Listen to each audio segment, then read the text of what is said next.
Hey guys, Berry here. Now, I'm giving you a cooking video. You see how generous Borsh is. Now, I'm going to cook Borsh. Because I did try. Believe me when I said I tried. I'm still not sussed out editing with attaching another video. I did try. It looked like I did it on an app. It didn't happen. So what I'm going to do is I'm going to put it all together. It's in the pot. It's cooking, and then I'll do obviously the video, the thumbnail on this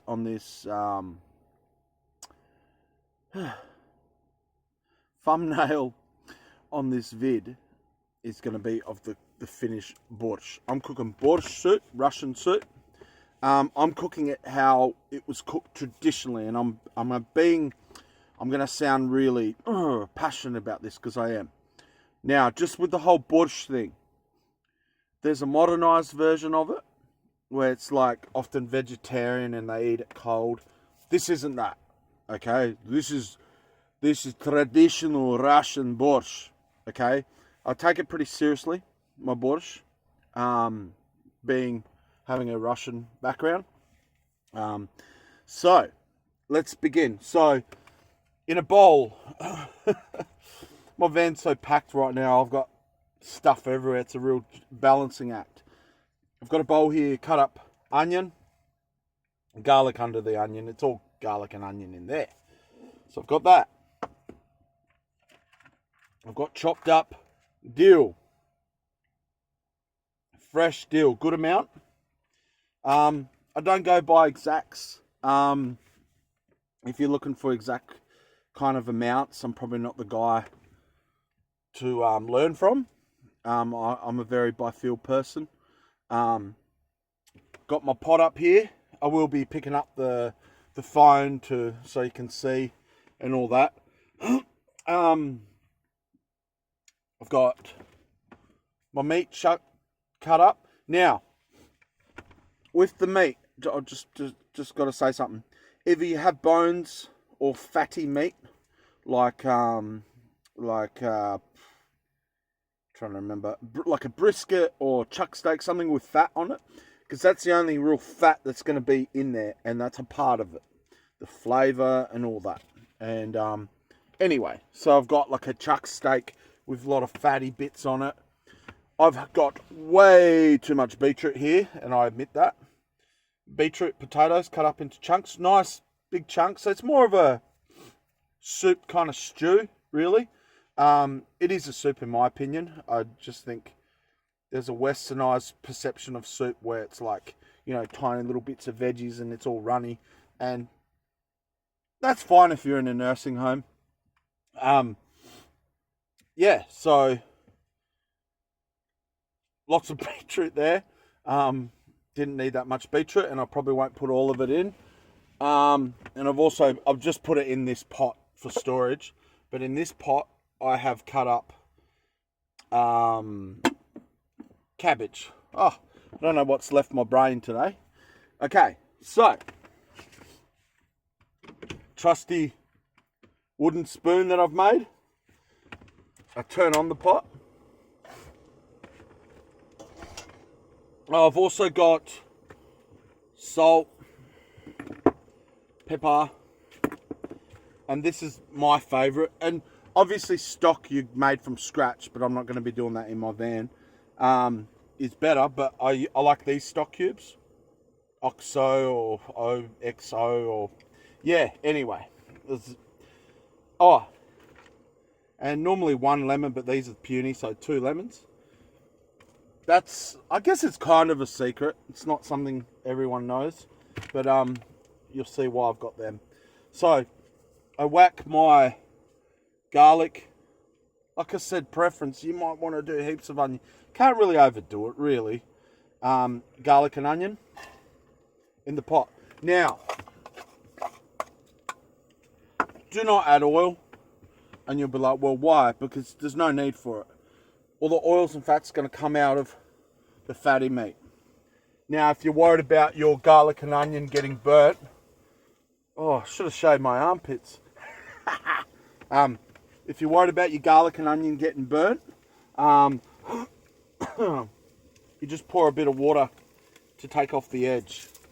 So that's a technique. But I want a little bit of flavour in them.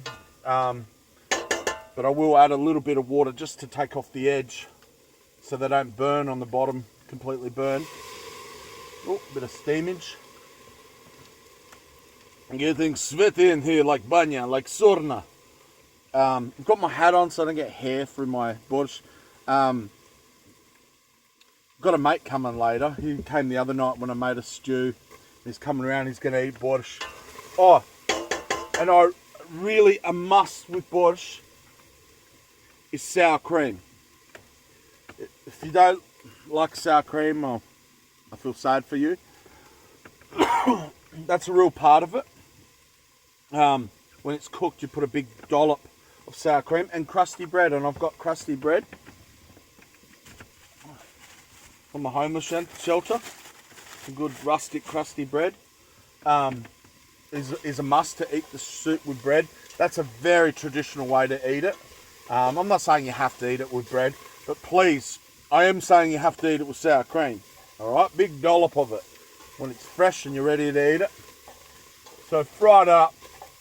The garlic, oh, it smells beautiful. Garlic and onions. So I'm now going to put my, like I said, fatty meat. And that's where all the oil will come from. Look at Borsh's cooking show. Hey? Far out. I'm just the gift that keeps on giving. And I'm doing it all in the van. I do want a lot of things that I do to show people, hey, this is really easy and you can do it, you know, in a van. Or if I'm doing it in a van, imagine what you can do in a home. You know what I mean? So I want to get that real browning going, get the flavour out of the meat and stuff. These little gas cookers are pretty good. I've got the door open. It's a beautiful sunny day today. Beautiful day. Let's have a little tour, quick tour. That's all frying up. Look at that, beautiful out there today.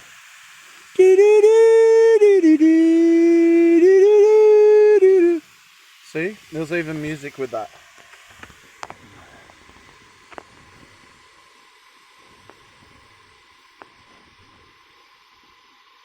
Yep.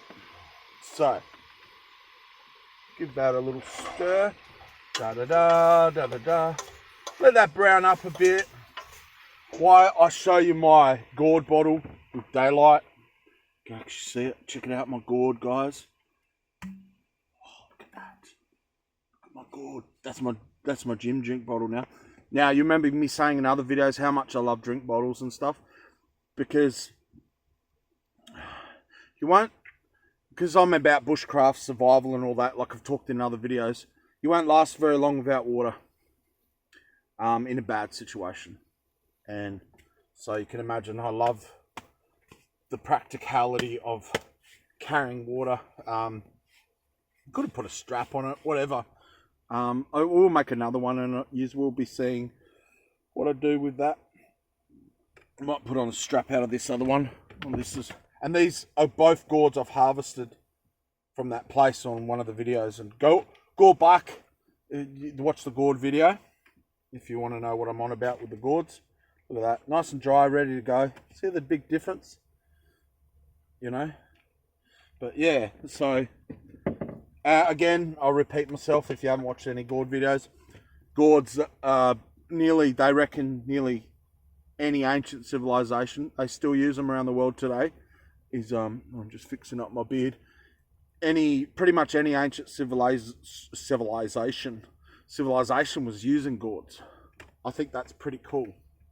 So they're the ancient plastic water bottle. Yeah. How cool's that? That's pretty cool. Obviously there's probably not a lot left with gourds. So that's really kind of cooked up. So now, to fit everything in the pot, see, I've got cabbage. Oh, a little secret here. say you're like, oh, the cabbage, because look how much room it's taking. Takes up too much room. I can't fit all my veggies and my meat and everything. So what you do is I'll put in the cabbage now, and it cooks down. It really cooks down. So I'm putting in my cabbage now because that'll actually compress by so much. So I'm putting in the cabbage there.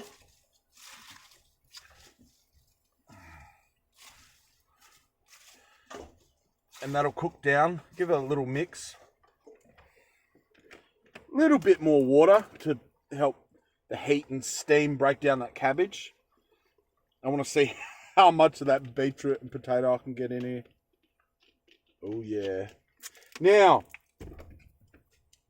I've got clean hands except for a bit of beetroot stains on them. You probably think this is gross, but the way I break up stock cubes, I just get my hands on them and kind of go break them in. I wouldn't do that in a restaurant and all that. And I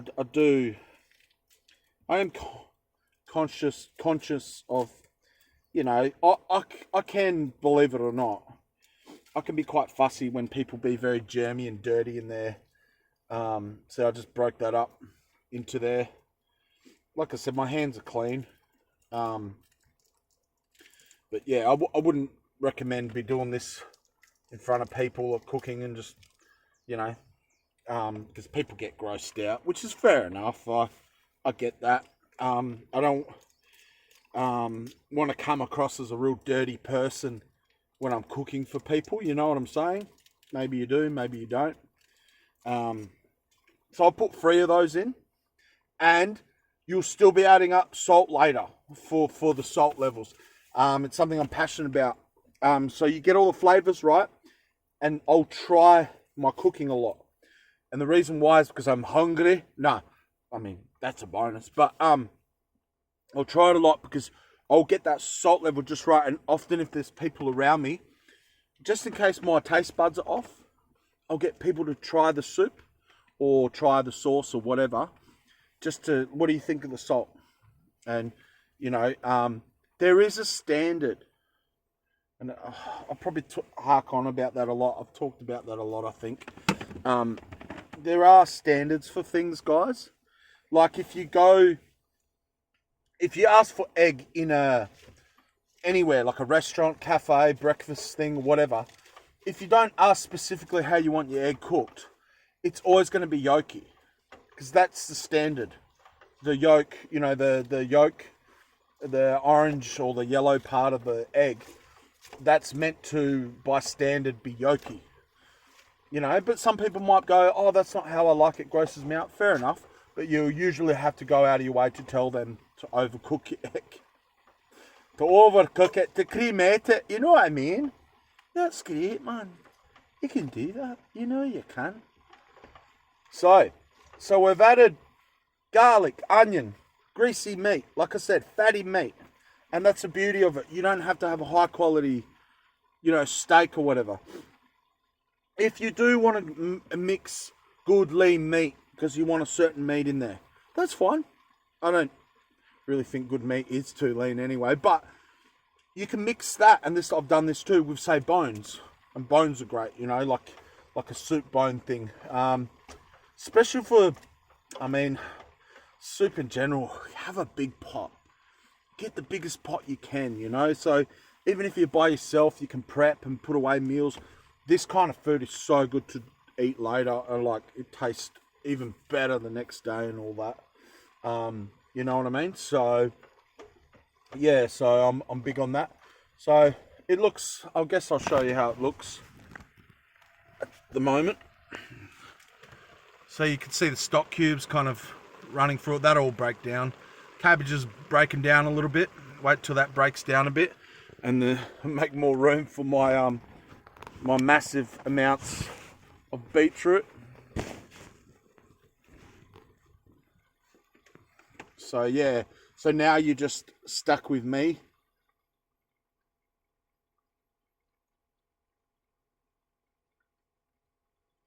Look at my soup.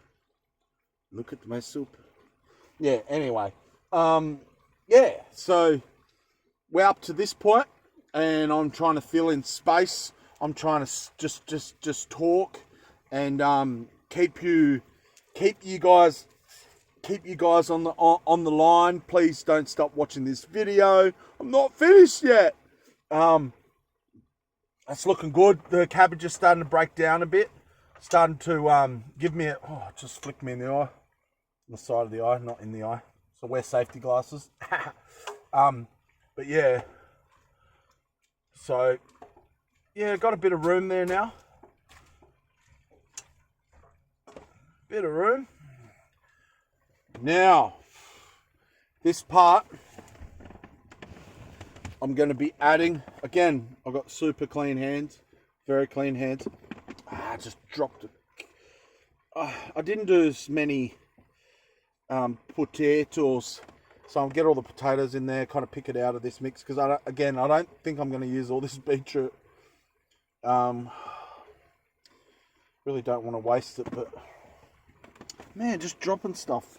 But yeah, so I don't really want to waste it, but again, I'm picking out these potatoes and I'm just putting them in there.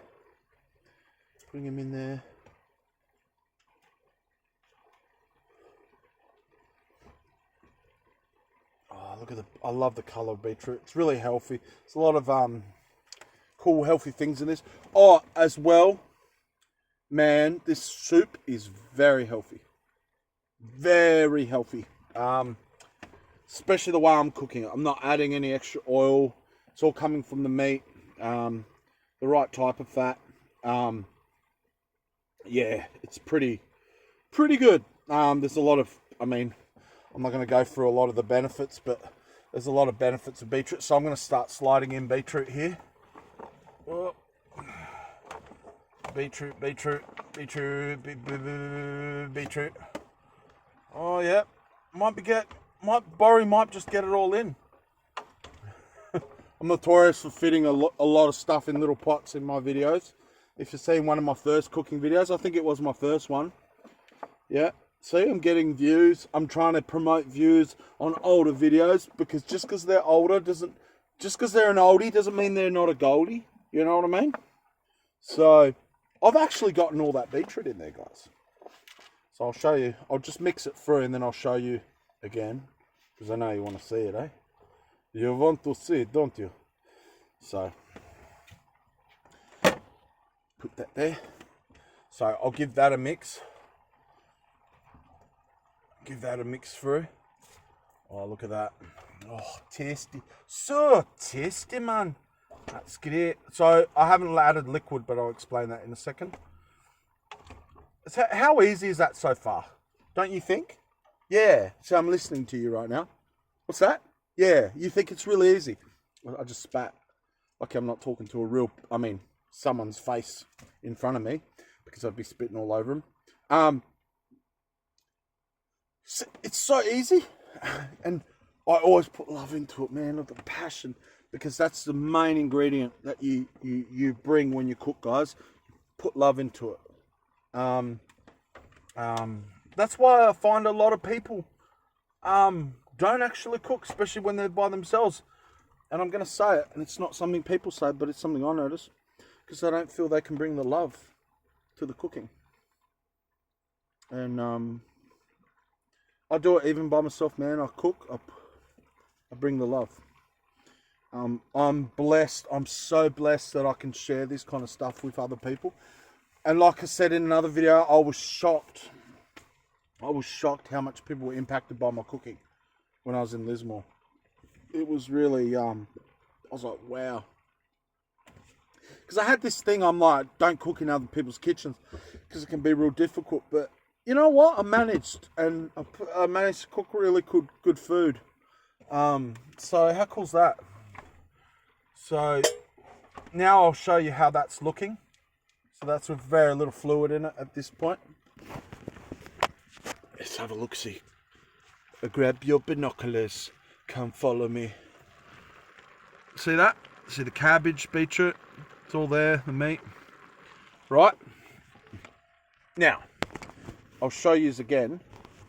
But with the water level, because you're probably like, well, how much water do you put in? So, good clean water or water from the creek, you know, whatever you have. But yeah, so usually it's preference because it'll be more of a stew if you don't put a lot of water in it. I reckon keep it as a soup, and so normally, and because of the pot, I don't want to overfilling, so I'll probably have it about that much from the top with the fluid. Probably because there's so much here, I probably could put another stock cube in. Beautiful, man. I love this so much. I actually, believe it or not, and maybe it's something some of you understand, I actually enjoy cooking the process as much as eating it. That's serious, man. And it's the same as the gym. When I start, I'm just being back at the gym. Not sure if you could tell. I just started going back to gym, but I found results are good, but it's not results that keep me going to the gym. I actually enjoy the process. I enjoy walking out and like, yeah, I don't know if my lats are still sore from push-ups in the gym and all that. I just enjoy the process as much as any results or anything, and that's staying power, and that's what I recommend you focus on when you cook. Enjoy the process. Enjoy it. If you don't enjoy the process and you don't put love into it, yeah. So I'll just show you how that looks visually again, and I'll show you again. See the fluid? See, it's already gone red from the beetroot.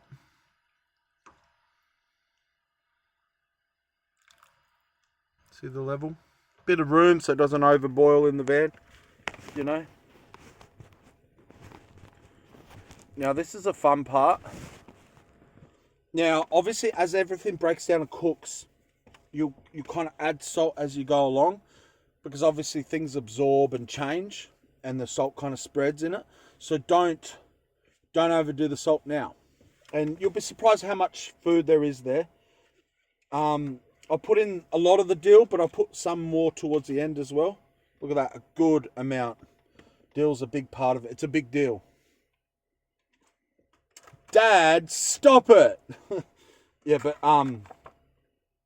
so I got about half of the dill I've put in now, and I'll put in the rest a bit later, just because I think it gives it dynamic. Some of it's more cooked and the flavour maybe comes out of it, and then some of it's more kind of fresh towards the end.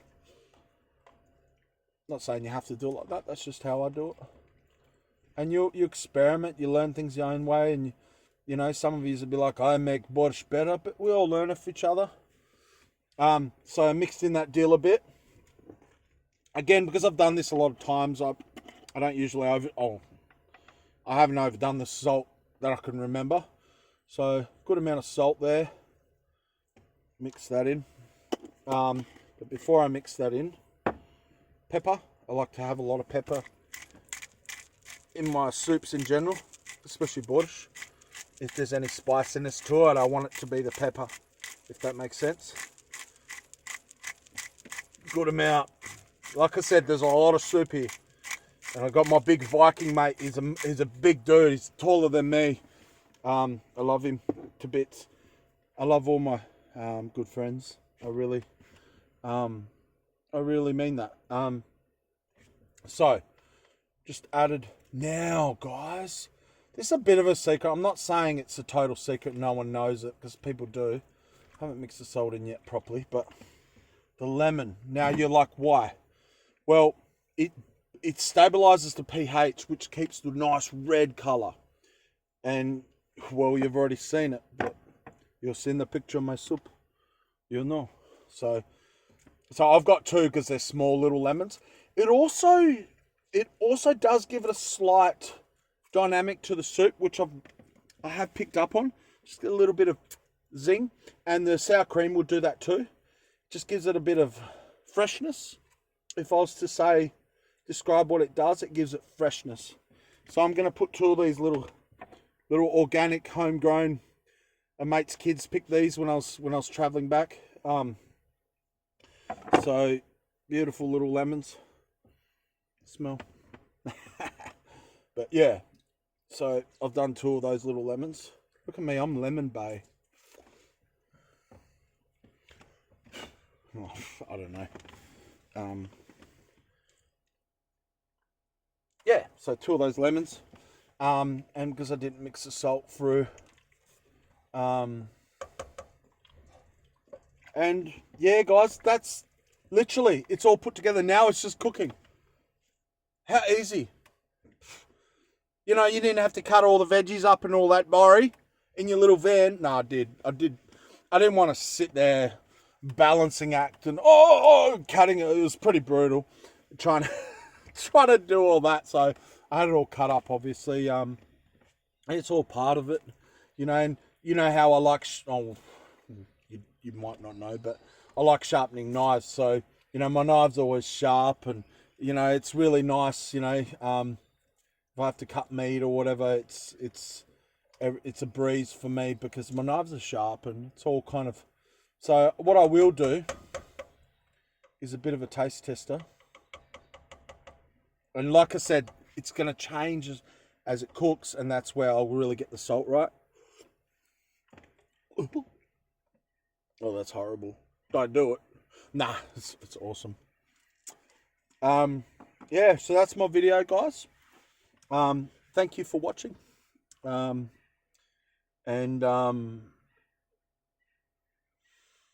man, I wish I could show you, do the editing properly, but I'll get there one day.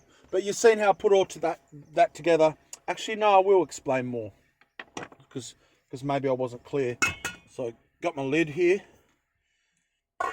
right, and now it's beautiful, cozy in the van.